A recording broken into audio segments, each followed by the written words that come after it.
Laudato Si has so many inspiring quotes. I remember when I was reading those 200 pages, I circled around 30 of them, which I was really impressed. And some of them I actually used, in the presentations, and I put them into categories. But for these ones that I'm going to present, these were just like some of the best, some of the most surprising or full of meaning that I want to share. And they don't really come up in other sections. So let's just explore them. Let's go with the first one. When all these relationships, I'll pause there, relationships between human beings, like myself, with other humans, with God, with the environment, the creation around, okay?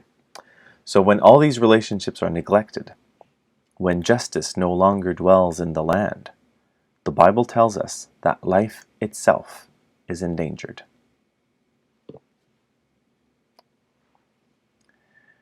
Yet access to safe drinkable water is a basic and universal human right, since it is essential to human survival and, as such, is a condition for the exercise of other human rights.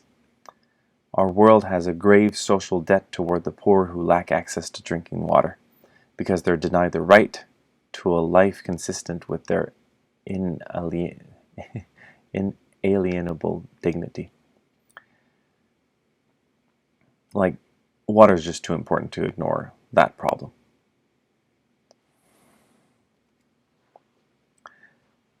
What you see there is a picture of a beluga, which is an endangered species in eastern Canada, where I'm from.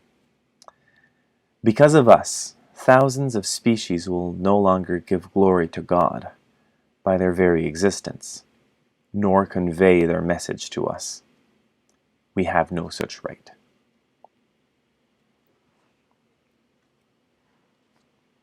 The ultimate purpose of other creatures is not to be found in us. Rather, all creatures are moving forward with us and through us towards a common point of arrival, which is God.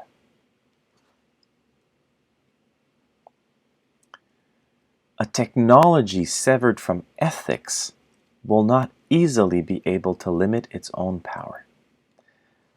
Now, when I read that, I thought of two things, but it could apply to many more. I thought of GMOs, genetically modified organisms. Now, we can do it. It's a technology we have, but if there are no ethics that surround it, that's bad news.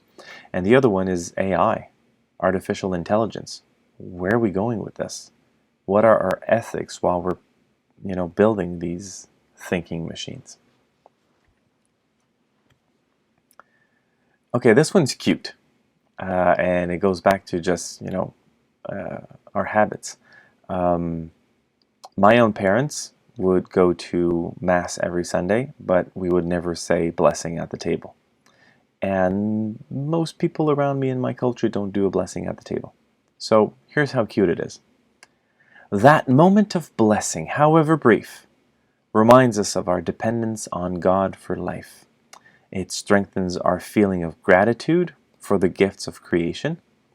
It acknowledges those who by their labors provide us with these goods, and it reaffirms our solidarity with those in greatest need.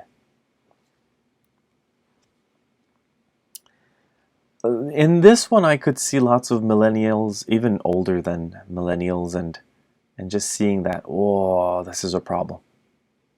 Men and women of postmodern world run the risk of rampant individualism, and many problems of society are connected with today's self-centered culture of instant gratification. Hey, I have a question, just go on Google. I'll get an answer right away. I want to warm up something for lunch. I have a microwave and it'll be done in a few seconds. It's this rhythm of everything which is instantaneous, that it gives us the perception that we're so powerful when or not. Let us sing as we walk. May our struggles and our concern for this planet never take away the joy of our hope. And this is the cutest quote. I never thought I'd find that type of quote in a church document. It's so hands-on, it's so concrete, at the same time it's so cute. A person who could afford to spend and consume more, but regularly uses less heating and wears warmer clothes, shows the kind of convictions and attitudes which help to protect the environment. So I think that's just great. It shows minimalism or voluntary simplicity, a simple way of living where you don't have to consume or over-consume all the time. You just slow down. So those were a few very interesting quotes we get from Laudato Si.